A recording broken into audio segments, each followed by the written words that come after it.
ogoberera tukyagenda mu maaso. Dakiika ziri 10 zokka zeziyise ku ssaawa mukaaga ogw'emisana tuli mu kinanjo kya Nkirize. Tuli mu kwogera ku ngeri gye tusobola okukuuma emirembe, okukuuma eddembe ly'obuntu nga tetulityobodde, ate of course n'okukuuma empagi za democracy nazo nga tetuzimenye mu biseera bino ebyokulonda bye tulimu. Twegatiddwako afande yali abo mu kwanaganya wa polisi n'omuntu wa bulijjo. Afande zigandooza akazimba kisikakakkumu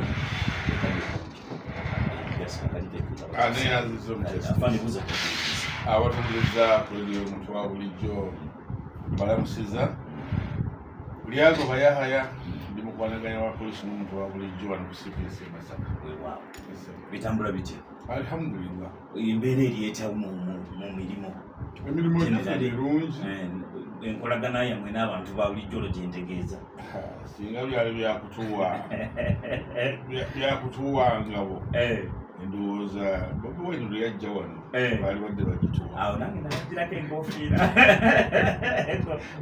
Olwo nabeewuunya. Tuse kutwewuunya. Nagenda kuvaamu mu Masaka naye nali mbalala eyo ne nkuba n'akasimu ne abaayi. Tiyagasi ali ati eyo. Ne bagamba ddala teri wadde akanyonga. Ne ga what? Tebamusaba. Si kugamba nti teyaliiwo. Tiyagasi si kyabbula eri poliisi. Mwakikola mutya? What really happened? By the way, kumulamu gwe yensonga gye actually eri mu ddiya. Naffe twetya. What happened? Tukwololoka twakipulaninga before. Netuteekamu bekikwatako. Waliwo okuwuliziganya. Kiyite communication. Wakati wa police n'abateesiteesi aba aspiring candidate yali ajja ku lunaku olwo. Era Meya Namayanja n'abalala empuliziganya yali nnungi nnyo. Tufuna bitukaanyaako.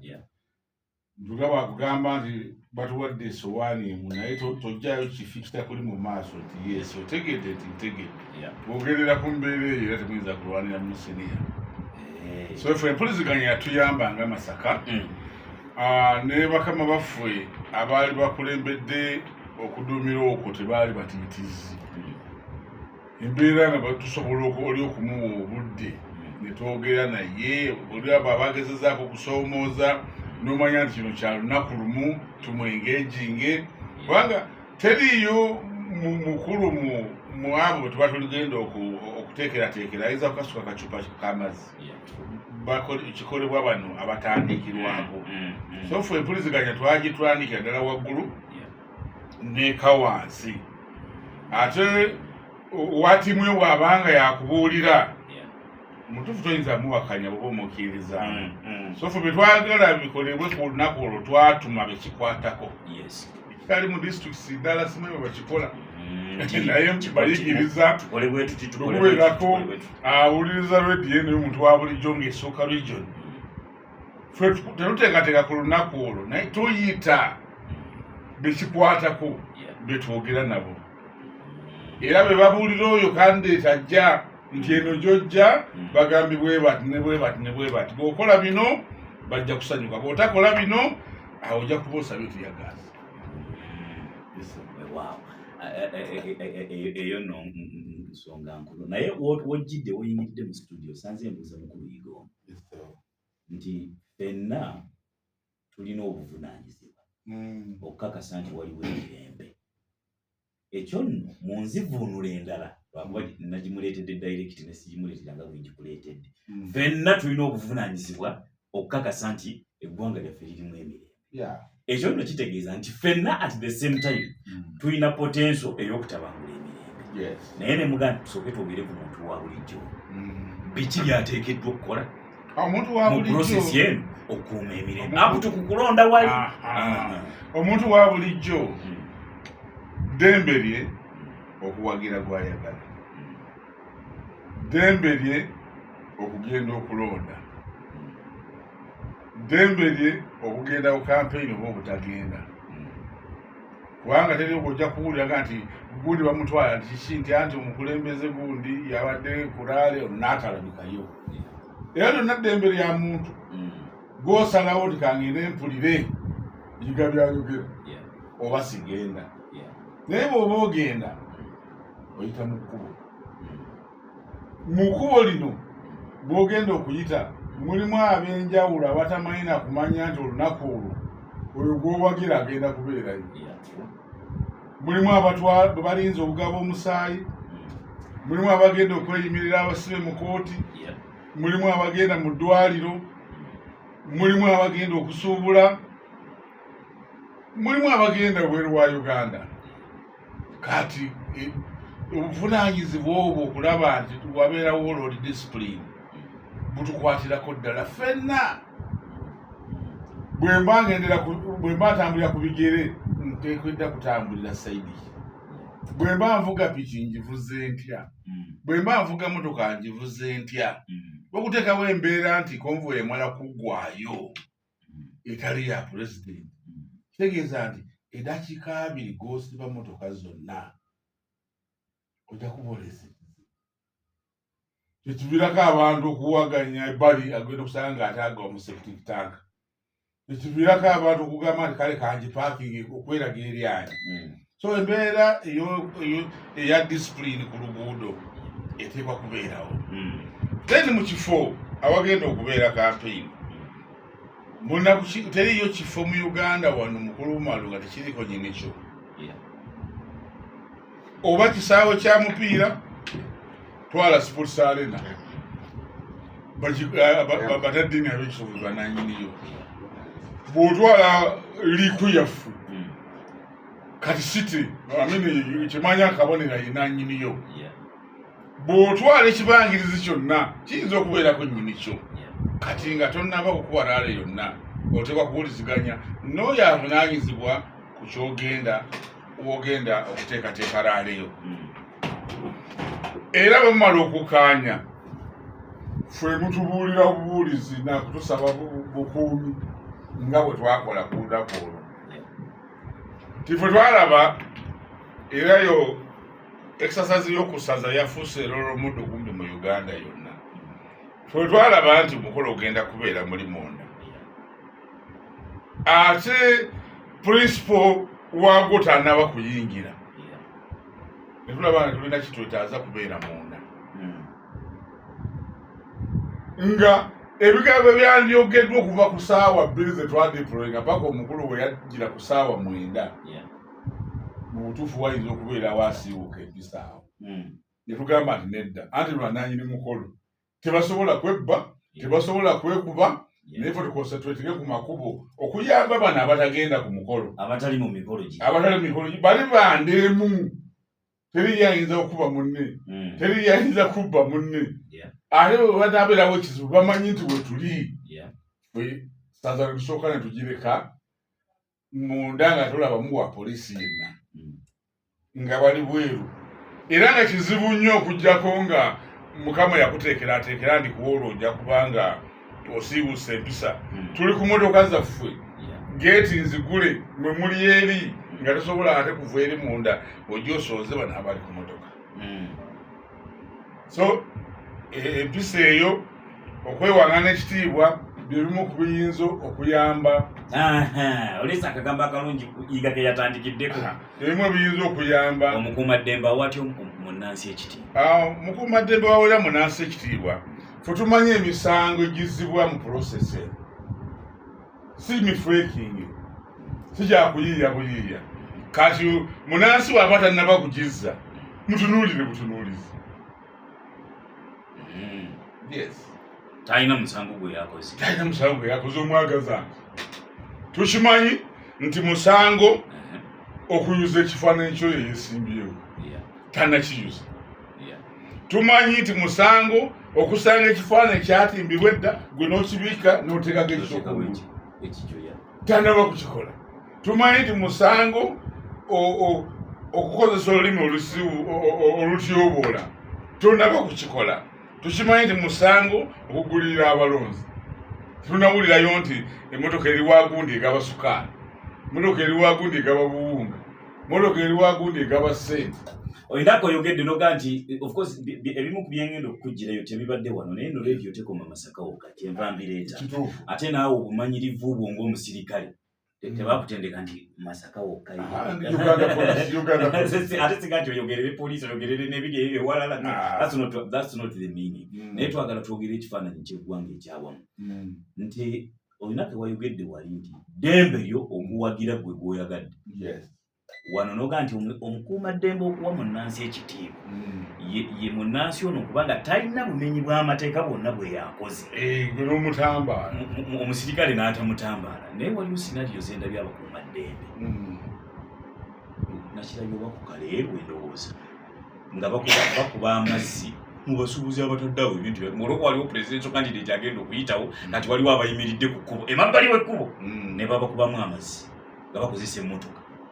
Gwe ng'omukuuma ddembe, how would you interpret such a scenario? Siga nti oyogerere scenario eyo kwata yabagambye nti enkola entuufu yalibadde yakusooka kuwuliziganya n'abakulembedde omukolo ogwo ng'olunaku terunnatuuka ne mukaanya omuntu ono agenda mu kidda ne takyakulabirako lunaku lwakutaano. Tukyuse ekkubo ligenda kidda oba tukyuse event ebeerawo olwokutaano ekatale kaffe. Ebyo byonna ne musooka ne mubirowoozaako mwe ababiri nga temulina pressure nga musobola n'okugatya kati tusooke tubale kuva ku kyemisana tuddemu. Si ku olwo ne musiiga ekifaananyi omukolo gunaalabika gutya. Musobola n'okugendawo mwenna practically tekitegeeza kugenda mu mmotoka emu ono avuge ye naawe mugende ku site ng'obadde otugamba nti wano basobola okuyitawo naye olaba nti waliwo omulema abeerawo.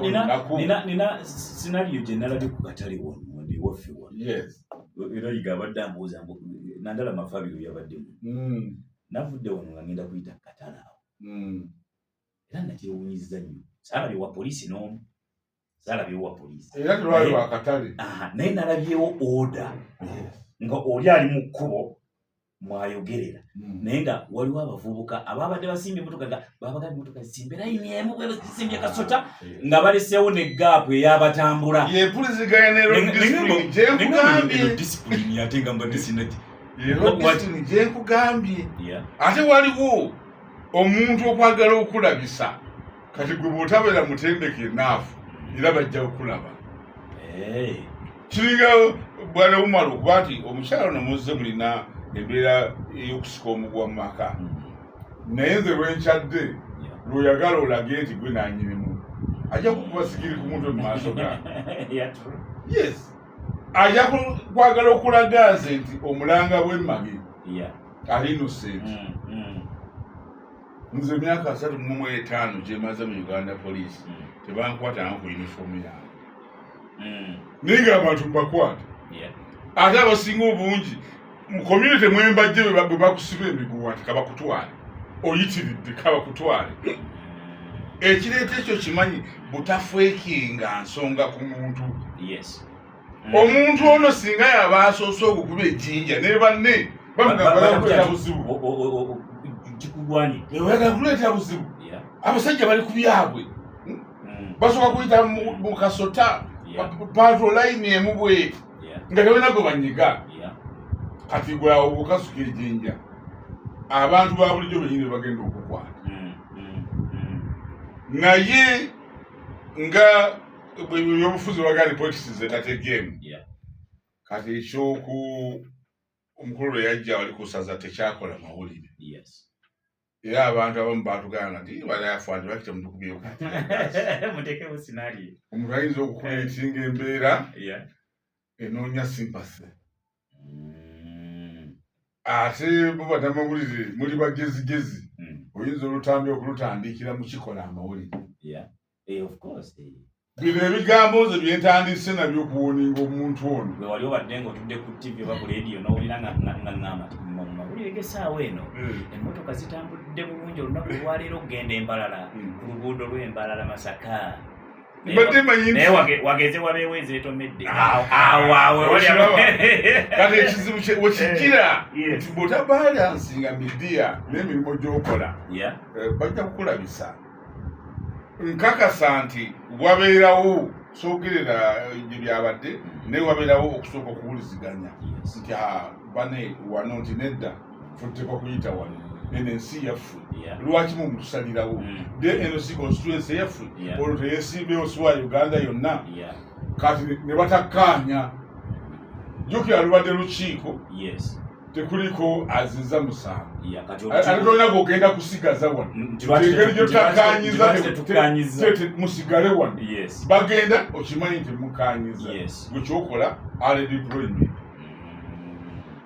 bagenda okugenda nga wataddewo dda kati ate bazze tebayita kati mubalengera bataddewo tukome wano bajja kujja era balina okutuuka gye muli bakole ki bakole amawulire batekewo embeera kati ekikufuula omukugu kulaba mulimu awateetaagisa tiyagaasi nga kukangamu bukanzi mukwata ku ttaka mwetabogula nekola ki nedduka afande katwogere ku sinaali egenda okubeerawo nga 15 kulonda omukulu lwadda kulonda kwennyini badde nakagambye dda neyigono waliwo amaloboozi agagamba abantu nti mulonde mukeere mugende polling stations mulonde mutuuleewo mulinde mulabe akalulu nga bwe katambula. Waliwo amaloboozi amalala agaga nti mulonde bwe mumala okulonda muddeeka. Kati abantu bagenda kwesanga nga bali makkati ate amaloboozi gombi abantu bagawuliriza. Bagawulira ate abantu abatali balalu. Exactly.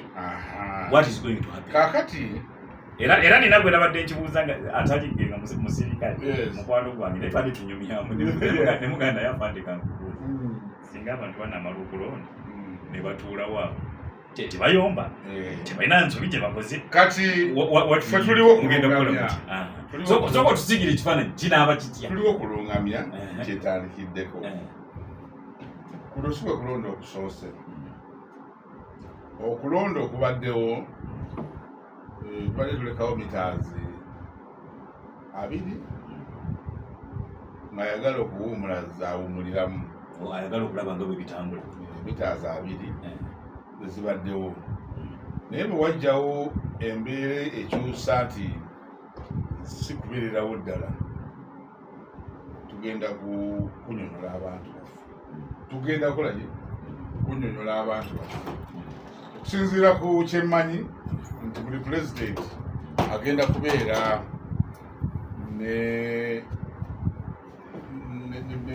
n'abamukiikirira ba agents 8 buli pulezidenti nti ballot paper bwe n'abeerako beeyagalizibwa pulezidenti 7 emirundi 8 bajja kuba bali awo woolondera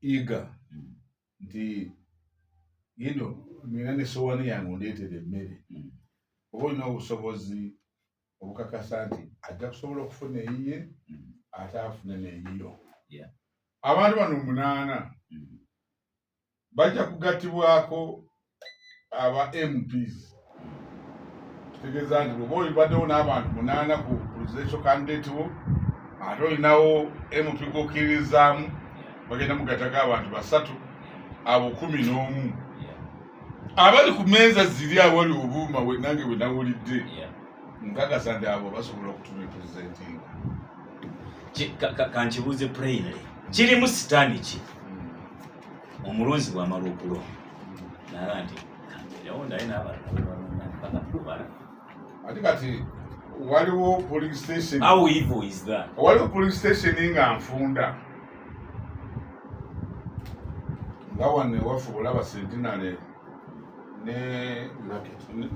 Centenary ne Lions mu luguudo awo waliwo polling station 4 era kyakulabirako kigamba nti buli wantu wafunda naye twala embeera yaawo nga buli presidential candidate alinawo abantu 8 abatudde